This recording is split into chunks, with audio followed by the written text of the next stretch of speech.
In the final moments of Raymond Gutierrez's short film Judgment, we see the lifeless body of Dante Santos being hoisted onto an ambulance. In the distance, we hear the cries of his family as they converge on the scene of a brutal crime. Dante's sister calls out to our protagonist, Joy Rosario, Dante's ex-girlfriend and mother to his child. Joy can only stare blankly into the distance, horrified and bewildered. The sirens are drowned out by the swelling music, and suddenly, the screen cuts to black.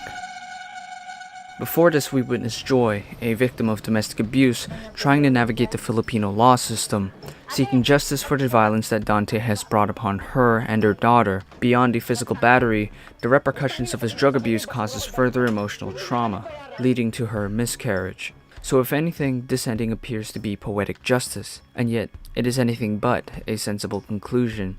Where Judgment stands out is where Gutierrez decides to cast his directorial light. Here, the drug war serves as a backdrop to a more personal and intimate conflict.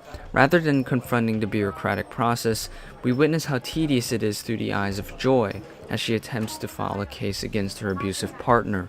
We see this process divided into three parts representing three different trials: District Hall, the police station, and the Hall of Justice.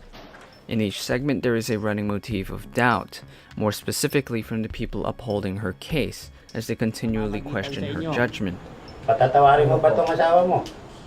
Huwag mo hinayaang mangyari ito sa'yo. Anong masasabi mo? Itutuloy mo ang demanda na ito? A decision that may seem obvious to us becomes increasingly difficult for our protagonist to make.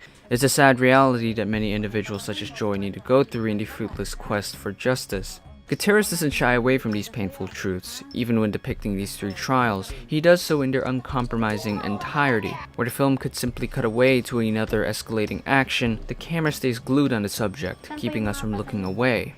This emphasis on gritty realism is especially prominent in the works of Briante Mendoza, Raymond Gutierrez's mentor. In an interview with him, Gutierrez stated the following: "Mendoza taught me to focus on the real issues in society and not some personal problems. Real issues concerning Emilia, the microcosm of marginal sectors, and how they fight for their stance against the others." Where Mendoza seeks to find a realism in life and filmmaking, Gutierrez similarly seeks to give a voice to the voiceless members of their community. And this is especially evident in both The Judgment and his earlier film Imago, which centered around a mother selling dead bodies to a funeral parlor.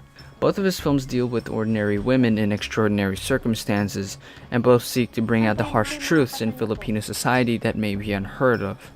However, while it's easy to label opposing forces as good or evil in any fictional narrative, the harshest of realities are hardly as black and white.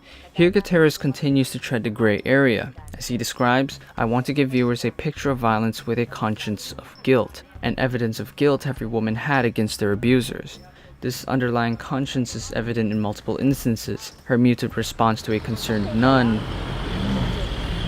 or the lingering shot of a family photograph from a brighter past haunting her darker present, or the final shot, as she contemplates her responsibility for her partner's death. These final moments give the film's title a different meaning, as Joy falls victim to her own judgment. By the credits, we never hear a final verdict, let alone achieve any resolution. Even in the final hearing, the indifferent judge declares the case be continued on a later date. On top of Joy's already healed wounds, we can only imagine how much longer her suffering has been prolonged. And yet, as open-ended as the ending may be, we're reminded that reality isn't filled with sensible conclusions or happy endings. And much like Joy, we are unable to escape the brutal truths we live with in the real world.